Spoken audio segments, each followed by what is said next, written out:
Sincèrement, les gars, personnellement, j'ai besoin de savoir c'est quoi le problème du Bayern. Si vous avez la réponse à cette question, dites-le moi s'il y a des Bavarois ici, dans ce groupe ou dans cette page, dans cette famille. S'il y a des Bavarois, dites-le moi, manifestez-vous, dites-moi c'est quoi le problème. Mais comment le Bayern peut enchaîner trois défaites consécutives, les gars? Perso, je me pose la question, c'est quoi le souci? Alors, ils perdent un match hyper important face au leader, le Bayern Leverkusen, le week-end passé, 3 buts à 0. Ils sont en déplacement le mercredi passé, je pense bien, en Italie face à la Lazio. Ils perdent sur le score de 1 but à 0 sur le match, pour le match aller des huitièmes de finale de la Ligue des Champions. Ils perdent aujourd'hui face à une petite équipe, avec tout le respect que je dois à cette équipe de Bochum. Mais quand même, comparé au Bayern, c'est vraiment une petite équipe. Et ils perdent sur le score de 3 buts à 2. Et pourtant, c'est Musiala qui avait ouvert le score à la 14e minute de jeu avant que Asano n'égalise à la 38e minute de jeu. Donc, c'est carrément une remontada des joueurs de Bochum parce qu'à la 44e minute de jeu, il marque un deuxième but et à la 76e minute de jeu, malheureusement, Upamecano qui se maîtrise pas encore parce que lors du match face à la Lazio, il avait écopé d'un carton rouge. Hein, parce qu'il avait, je pense, ouais, il avait marché sur la cheville de Isaksen, si je ne me trompe pas. Il avait écopé d'un carton rouge et aujourd'hui, en week-end, il prend un carton rouge, un championnat, en Bundesliga. Donc, c'est quoi le problème du français également? Parce que vous ne pouvez pas faire des sorties aussi désastreuses dans la surface de réparation, mais c'est tout simplement indigne. Je ne sais pas qu'est-ce qui se passe avec Upamecano, qu'est-ce qui se passe avec cette défense du Bayern, mais rien ne va. Et donc, ils ont un penalty à la 76e minute de jeu qui a été transformé par Stöger. Donc, le Bochum mène sur le score de 3 buts à 1 avant que Harry Kane ne réduise l'écart à la 87e minute de jeu. On pensait que le problème c'était Sadio Mané, vous l'avez tellement vilipendé, vous l'avez tellement fait du mal. Le mec, il se blesse, il n'a pas pu jouer le mondial avec nous en 2022. Je dis bien avec le Sénégal. Alors, il revient de blessure. Vous ne l'avez pas donné le temps nécessaire pour pouvoir, en tout cas, reprendre ses bonnes habitudes, pouvoir s'intégrer dans le groupe. Vous l'avez carrément mis à la porte. Et voilà, aujourd'hui, vous avez préféré Leroy Sané à Sadio Mané. Qu'est-ce qu'il fait? Il se bagarre de gauche à droite avec des caméramans, avec des journalistes, tellement indisciplinés, plus indiscipliné que le mot indiscipline. C'est ça le roi Sané. Vous vendez Sadio Mané, vous amenez Harry Kane qui ne fout absolument rien, qui ne vous sert, je veux dire. En entraînement, il marque des buts tout simplement incroyables, mais en entraînement. Mais dans les matchs officiels, où est Harry Kane? Où est Harry Kane? Sans compter, il n'y a pas Harry Kane d'ailleurs qui ne marche pas dans cette équipe-là, les gars. En tout cas, vous avez raté une belle chance de vous rapprocher du podium, ou en tout cas, vous êtes toujours dans le podium, mais en tout cas, à 8 points du Bayern Leverkusen qui a assuré hier sur le score de 2 buts à 1, là, vous laissez filer complètement le titre. Il ne vous reste que la Champions League, je pense bien, et je ne pense pas que vous pourriez même passer les huitièmes de finale. De toute façon, ce week-end, ce dimanche, moi, il n'y a que des surprises.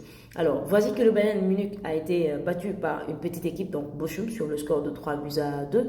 En Série A, les gars, Monza a écrasé l'AC Milan. Monza a écrasé l'AC Milan. Je ne sais pas qu'est-ce qui marche. Bon, ils sont troisième toujours de la Série A, mais quand même, Monza battre l'AC Milan sur le score de 4 buts à 2. C'est quoi le souci? C'est quoi le problème? Monza a un penalty à la 45e minute de jeu. Pessina qui donc transforme le penalty, 1 but à 0. À la 46e minute de jeu, dans les temps additionnels, les gars. 45, oui, dans le temps additionnel, autant pour moi, de la première période, Mota marque le deuxième but pour Monza. Alors, au retour des vestiaires, Olivier Giroud, qui est toujours le sauveur de l'AC Milan, réduit l'écart à la 64e minute de jeu avant que Pulisic également égalise pour l'AC Milan. À la 5e, il faut quand même préciser que Luka Jovic avait écopé d'un carton rouge depuis la 52e minute de jeu. Donc l'AC Milan quand même a fait un exploit, je peux dire, parce que réduit à 10 contre 11, ils ont pu quand même revenir dans le match jusqu'à égaliser. Mais comment vous pouvez encore encaisser 2 buts en l'espace de 5 minutes encore? Ils ont tout gâché. Cette défense à la ramasse tout simplement, comme j'ai l'habitude de le dire. À la 90e minute de jeu, Bondo marque le troisième but de Monza. Et à la 95e minute de jeu, dans le temps additionnel, ils encaissent un quatrième but de la part de Colombo. Mais c'est quoi? C'est quoi cette équipe de Tokar? Vous laissez carrément filer, voilà, Juventus. Vous laissez Juventus à la deuxième place du championnat. Alors vous auriez pu revenir, par exemple, à la deuxième place de ce championnat italien. C'est des équipes de Tokar des fois. Alors, en Ligue 1 également française, c'était la surprise aujourd'hui entre Brest et Marseille. Comme je le disais tout à l'heure, c'est pas parce que vous vous êtes réduit à 10 contre 11 que vous ne pouvez pas gagner le match. La preuve, c'est Brest, cette belle équipe de Brest. C'est vrai qu'on parle de Girona en Espagne, on parle de Leverkusen en Allemagne, mais cette équipe de Brest, c'est qu'elle est en train de réaliser cette année. Figurez-vous les gars, c'est le Dauphin. C'est le Dauphin en Ligue 1 française. C'est le Dauphin. Donc, c'est-à-dire, c'est l'équipe qui occupe la deuxième place derrière le Paris Saint-Germain. Même si l'écart est énorme entre le Paris Saint-Germain et cette équipe de Brest, mais ils abattent un travail extraordinaire. Aujourd'hui, à 10 contre 11, ils ont pu battre l'Olympique de Marseille. Alors, c'est vrai qu'il y a une action comme litigieuse sur Iliman Ndiaye qui a fait un excellent match aujourd'hui, qui a vraiment fait un excellent match. Malheureusement, l'arbitre en a décidé autrement, mais il y avait clairement penalty quand même. Et je pense que si l'Olympique de Marseille avait mené au score sur le score de 1-0, peut-être que voilà, le scénario ne serait pas comme ça s'est passé. Bon, des fois, c'est les aléas du jeu. Voilà, l'arbitre également peut faire des erreurs. Le Brest était réduit à 10 contre 11 à la 60e minute de jeu, les gars. Steve Mounier a écopé d'un carton rouge et pourtant à la 88e minute de jeu. Et très sincèrement, même à 10 contre 11, personnellement, les gars, Brest a vraiment mérité cette victoire aujourd'hui. Brest, parce que j'ai rien vu du côté marseillais, à part Iliman Ndiaye. Bon, Iliman Ndiaye, close qui... Actuellement, ça ne va pas du tout, avec des comportements un tout petit peu...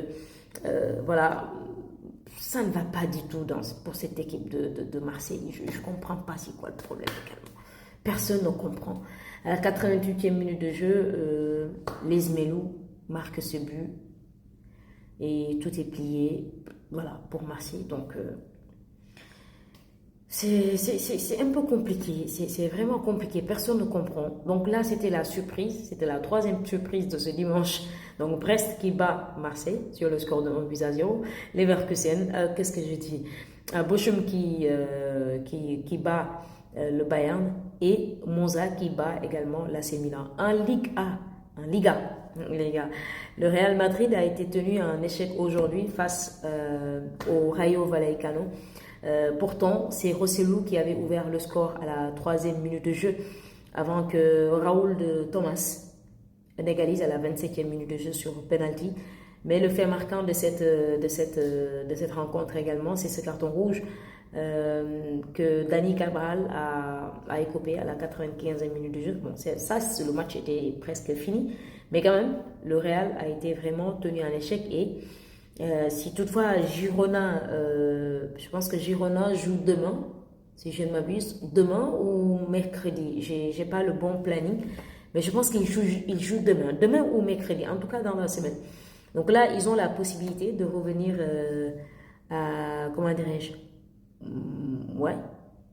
Si toutefois ils ont un succès pour leur prochain match, pour le 25e journée, le 25e journée également, effectivement, ils pourraient revenir à 3 points du Real Madrid qui a perdu aujourd'hui 2 points. Donc, bon, hier, heureusement que le Barça a gagné. Mon équipe de Tokar. Des fois, j'oublie même de parler du Barça, les gars. En tout cas, le Real Madrid également a été tenu en échec par le Rayo Vallecano, les gars. Donc, c'était tout pour aujourd'hui. Demain, on se reverra pour parler d'autres matchs, pour parler d'autres informations foot. D'ici là, portez-vous bien. N'hésitez pas de liker, de partager, mais surtout de rester focus sur les accros foot, les gars.